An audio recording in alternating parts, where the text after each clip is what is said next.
आपने कभी लकड़ी की टाई बांधी है या कभी चमड़ी की बेल्ट की जगह लकड़ी की बेल्ट का इस्तेमाल किया है? ये और ऐसे बहुत से खूबसूरत और बेमिसाल शाहकार नौजवान दस्तकार एलएम लॉन्ग कुमेर के बासलाहियत हाथों के नमूने हैं।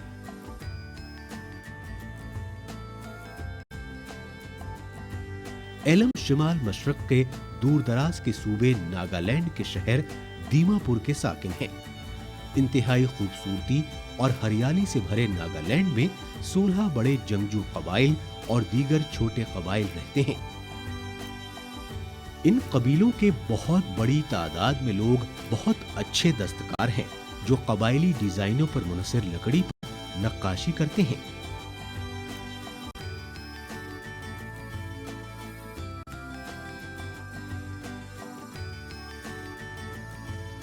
यहाँ तक कि नागा कबायली लोगों के बहुत से घर भी लकड़ी से बने होते हैं। इन घरों के ऊपर जो नुकूश बने होते हैं वो मखसूस कबीले की निशानदेही करते हैं।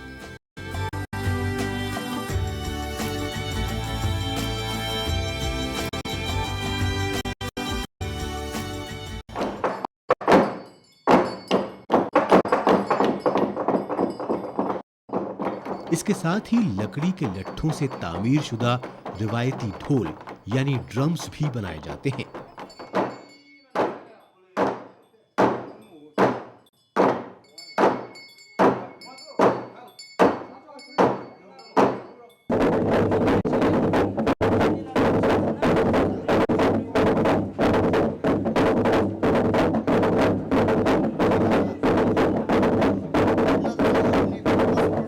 ज़माने कदीम में इन ढोल का इस्तेमाल नागा लोग अपने साथियों को बुलाने और अहम ऐलानात के लिए करते थे। ये भारी भरकम ढोल लकड़ी के बने होते हैं और ये मोरंग के अंदर रखे जाते हैं।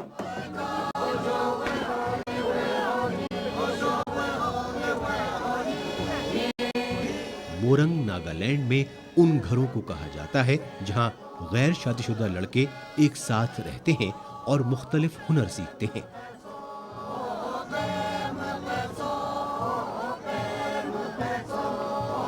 ये मोरंग भी लकड़ी से ही तामीर किए जाते हैं।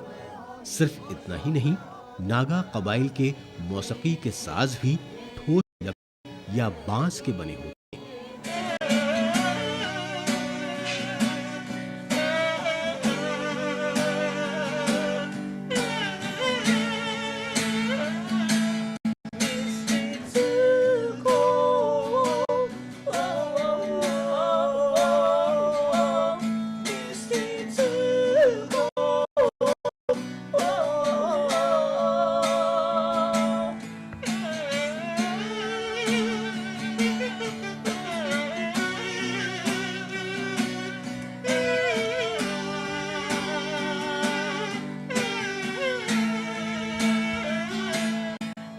मिसाल के तौर पर सूबे के मशहूर मौसीकी जोड़े मुआ सुबोंग और एरेनला ने हाल ही में बांस से एक साज बनाया है जिसका उन्होंने पैमहम नाम रखा है।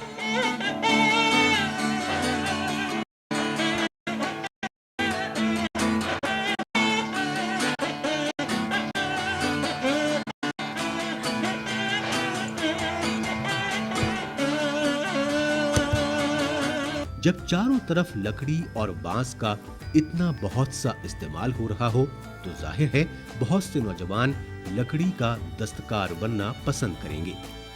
हमारे बासलाहियत दस्तकार एलम के बचपन का ये शौक एक जुनून में तब्दील हो गया और बाद में उन्होंने अपनी पूरी जिंदगी लकड़ी से नई नई अशिया बनाने में वक्फ कर दी।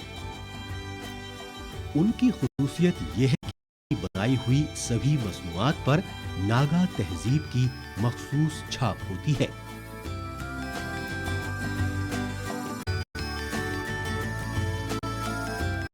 हालांकि एलन की बनाई हुई सभी मसनूआत खुसूसी तौर पर डिजाइन की हुई होती हैं, लेकिन वो खुदगर्ज नहीं है। वो इस आर्ट को दूसरों को सिखाने के लिए हमेशा तैयार रहते हैं।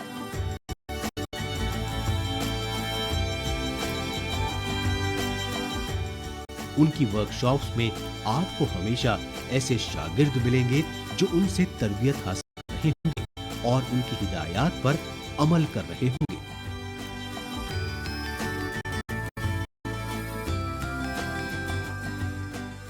एलएम को बहुत अच्छी तादाद में हिंदुस्तान और गैर मुल्कों से ऑर्डर मिलते हैं।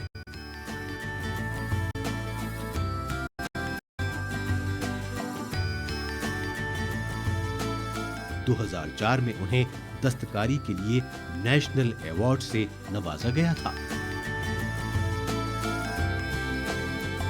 इसके बाद उन्हें मिलने वाले ऑर्डर्स की तादाद में और इजाफा हो गया है।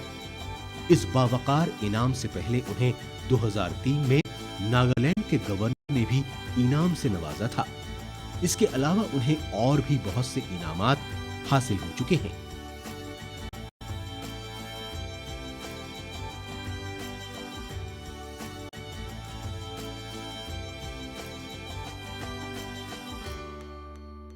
So far, I haven't received any formal trainings, and then I've just started this work as a hobby, and then it's really going on well. I've never expected that my products will be appreciated, my creations will be appreciated, and then to mention some particular item, my necktie and belt. These are the very two prominent items that I have made it, and these are the two items that I have received a national award from the President of India in the year 2003, and this has given me a really inspiration that I can really do well, or maybe my products, my creations has been appreciated by all, and then this has given me more responsibility to work and to put creativity, to put more efforts on what I am doing. And this is really pushing me, and then my future plan is I'll try to employ more unemployed youths, and then youths. Now also I mainly employ youths to work with me. पहले तो art मेरा hobby था, मगर अभी तो profession जैसा हो रहा है। और उसके बाद अभी जो यहाँ पर आर्ट होता है, आर्ट का काम होता है, वो मैं करता है। और अभी तो हम बहुत सीख लिया यहाँ आकर, और मेरा बॉस आलम जो है उसने बहुत इंकरेज किया। नागाओं के खूबसूरत देश के एक और माहिर दस्तकार वेलासुजो शिजो हैं। वो दीमापुर जिले के डाई जेफे गांव के साकिन हैं। वेलासुजो को भी गवर्नर के इनाम से नवाजा जा चुका है। उन्हें लकड़ी की दस्तकारी के इस काम में अपनी अहलिया और दीगर अफराद की मदद भी हासिल होती है।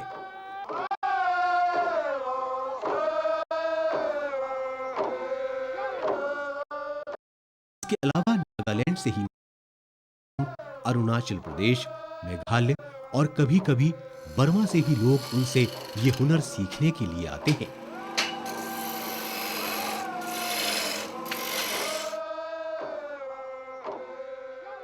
एलएम की ही तरह वेलासुजो की दस्तकारी पर भी नागा तहजीब की मखसूस झलक देती है।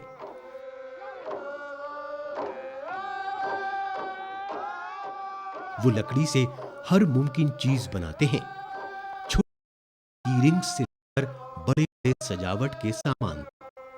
लकड़ी से वो AK-47 नाम की बंदूक मॉडल बना।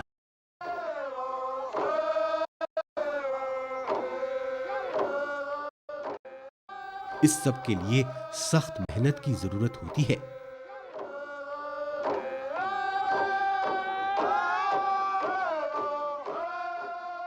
वेलासुजो पहले लकड़ी काटते हैं, फिर उससे मासूमात बनाते हैं और बाद उनको रिवायती अंदाज से सुखाकर उन पर पॉलिश करते हैं।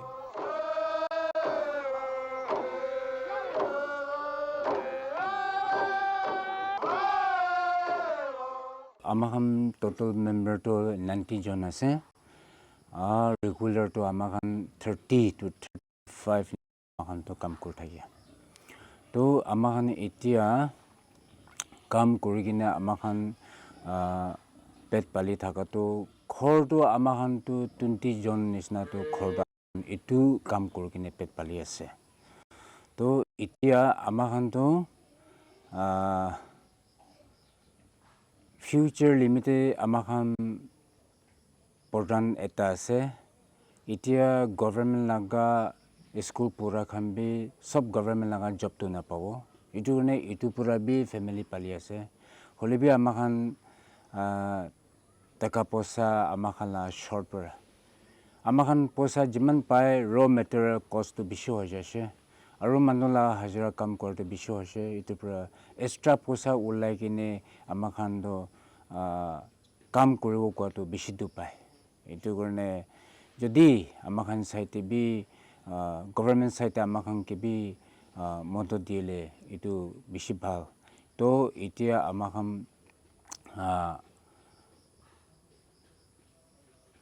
ইটোলা কাম কৰি কিনে আজি টপ আহাটো আমি 2010 তে গভৰ্ণৰ এৱাৰ্ডটো আমিকে মৰং গুগনে আমিকে বি দিছে ইটো পৰা আমি বেছি খুশি পাই কিনে থাকি আছে ইটো বি লৈ কিনে আমি কাম কৰাটো হলে অলপ টাইম পাস কৰি কিনে আমি কাম কৰা নহয় ফুল ডে ফুল টাইম ফুল মন দি কিনে আমাখান কাম কৰি আজি টপ আহি আছে एलिम और वेलसुजो की मसनुआत सादा और बावकार होती हैं, लेकिन कौमी इनाम याफ्ता लकड़ी के दस्तकार लानू पोंगलिन का काम मुफस्सल नक्काशी से आरास्ता होता है।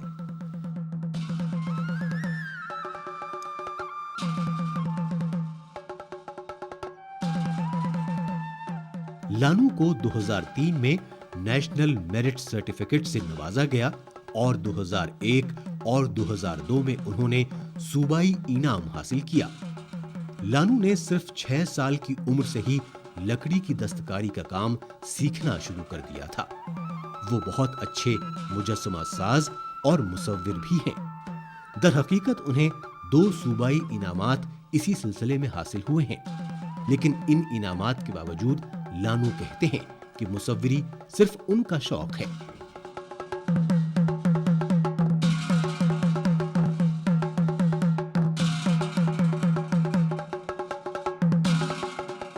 लकड़ी काटने और उस पर नक्काशी करने के लिए थका देने वाले अमल के बाद मुसव्विरी उन्हें सुकून फराहम करती है।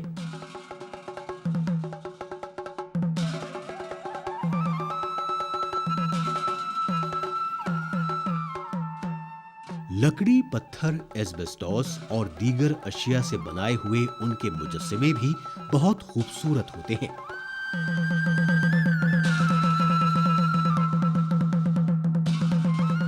नागालैंड यूनिवर्सिटी ने उनसे महात्मा गांधी का बस्ट यानी धड़ का मुजस्समा बनवाया था।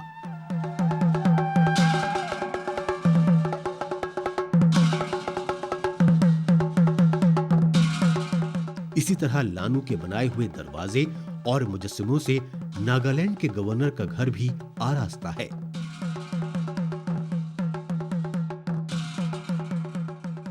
उनका कुछ काम दिल्ली में पार्लियामेंट हाउस में भी मौजूद है।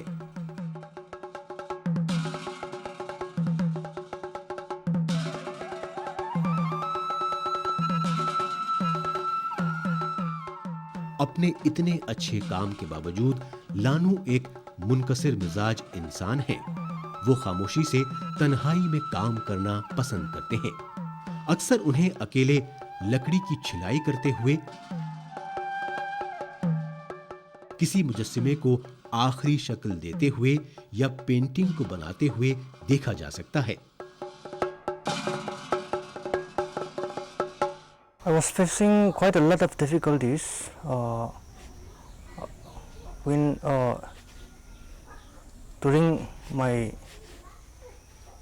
younger years, and now too, after focusing many years in developing my work, and also after getting exposure from and also in other in many other channels, I get quite a lot of exposure also. And now, though after by making one sculpture,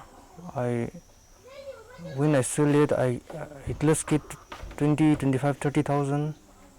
So that with that money, I can survive my family properly, and also I can afford materials for my proper work.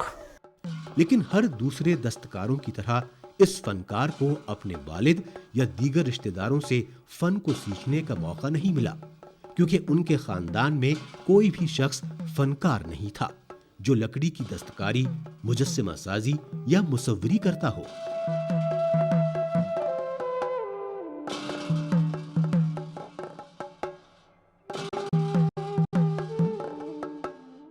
उनके design दूसरे फनकारों के style से मुतासिर नहीं है।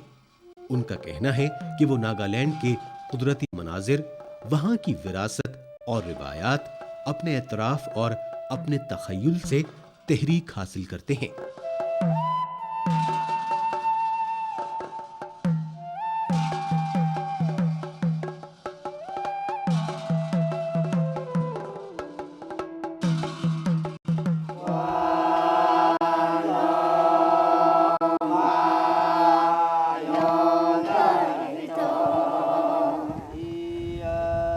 नागालैंड एक ऐसा सूबा है जिसे कुदरत ने बेपनाह खूबसूरती बख्शी है। वहाँ के कबीलों की बेशकीमत और रंगारंग तर्ज जिंदगी, उनके दिलकश लिबास, हेडगियर, जेवरात, गाने और रक्स किसी को भी फनकार बना देने के लिए काफी हैं।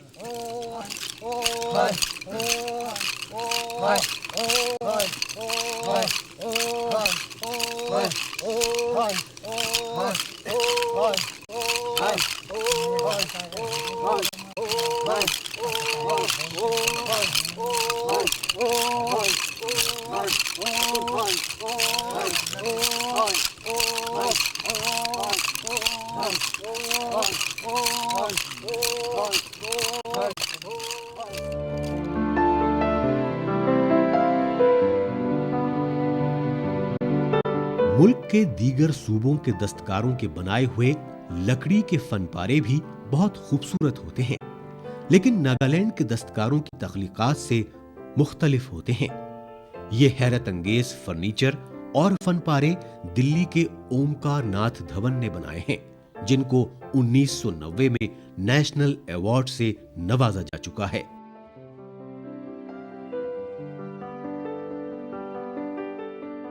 ओमकार नाथ की नक्काशी और कंदाकारी को देखकर लोग हैरतजदा रह जाते हैं। उन्हें 2010 में शिल्प गुरु का खिताब दिया गया था। इस दस्तकारी के फन की तालीम उन्हें अपने दादा से हासिल हुई थी। आज इस किस्म की दस्तकारी के बहुत कम फनकार मौजूद हैं। इस किस्म की दस्तकारी के लिए बहुत ज्यादा मेहनत, महारत और यकसुई की जरूरत होती है, लेकिन ओमकार नाथ धवन सख्त मेहनत से नहीं घबराते, क्योंकि उन्हें अपने फन से इश्क है। अपने दादा के नक्श कदम पर चलते हुए ओमकार पहले पुरानी लकड़ी को मजबूत बनाते हैं और इसके बाद उस पर मुख्तलिफ डिजाइन और नमूने बनाकर उनके मुताबिक कंदाकारी करते हैं और उन्हें भर देते हैं। जब इस कौमी इनाम याफ्ता दस्तकार से पूछा गया कि उनके काम में पुरानी लकड़ी को तरजीह क्यों दी जाती है, तो उन्होंने बताया, ये मेरे बाप दादाओं की, मेरे परदादा की, मैं चौथी जनरेशन में हूँ इस काम में। और पहले हाथीदांत में होता था, उसके बाद हमने इसको बोन में लिया, प्लास्टिक में लिया है और माध्यम से करा है बैन होने के बाद। तो बड़े आइटम बनते हैं जैसे फर्नीचर वगैरह, ये सब बड़ी आइटम है। ऑलमोस्टली मैं वुड भी पुरानी यूज़ करता हूँ, ऑक्शन में लेके टीक वुड है। जैसे बड़े बड़े प्रोडक्ट देखे आपने, ये देखे दरवाजे वगैरह, ये सारे बड़े जो है पुरानी का यूज़ करते हैं। जिसको बोलते हैं फायर वुड, उसको मैं संदल वुड बनाता हूँ।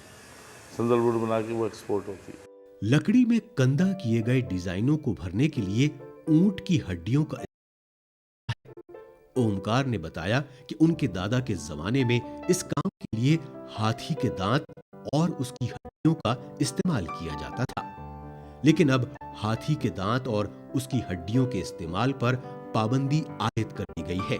इसलिए अब लकड़ी में भराई के काम के लिए ऊंट की हड्डियों का इस्तेमाल किया जाता है, क्योंकि कानूनी तौर पर इसकी इजाजत है। इस फन को फरोग देने के लिए ओमकार के साथ उनके दो बेटे भी शामिल हैं। उनके बड़े बेटे अमित को 2004 में यूनेस्को अवार्ड से नवाजा जा चुका है। अब अमित का इरादा है कि वो अपने वालिद ओमकार की ही तर्ज पर अपनी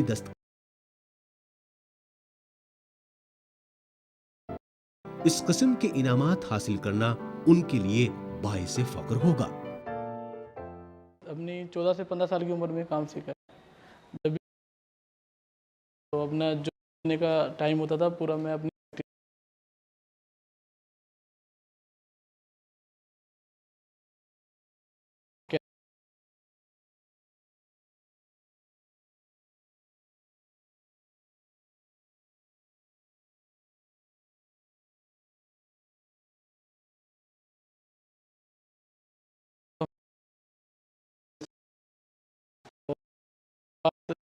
के लिए 2003 में मेरा नॉमिनेट हुआ, वहाँ हमें बुलाया कुआलालंपुर में। उसमें $2000 भी हमें इनाम राशि मिली।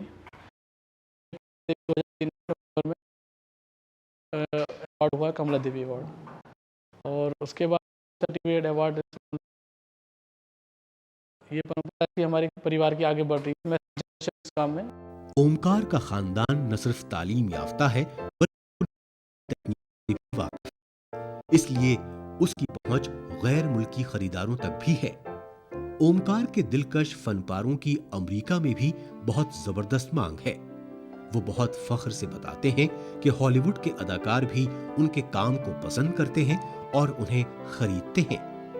हिंदुस्तानी बाजार में उनकी मसनूआत की कीमत ज्यादातर 200 से लेकर 50,000 रुपए तक होती है, और कोई भी शख्स उनको अपने बजट और जरूरत के मुताबिक खरीद सकता है। कौमी इनाम याफ्ता और शिल्प गुरु होने के नाते उन्हें दीगर दस्तकारों में मदद करती है। इन मेलों की वजह से वो अपनी मसनूआत सिर्फ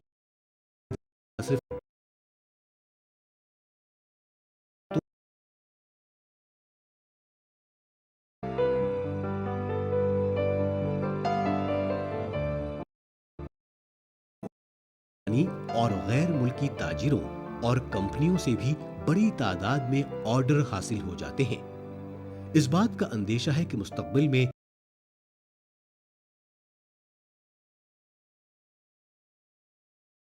इसलिए सरकार ने शिल्प कि वो साल में कम से कम महीने नई नस्ल को अपने फन की तरबियत देंगे।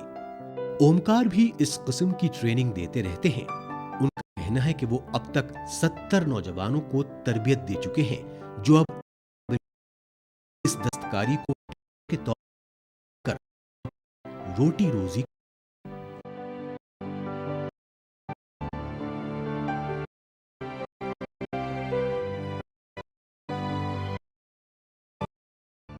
यहाँ मतलब बनता है। जो भी मतलब साहब हमें ड्राइंग करके देते दो, और छोटा मोटा तो हम खुद ही कर सिखाया हमें है जी।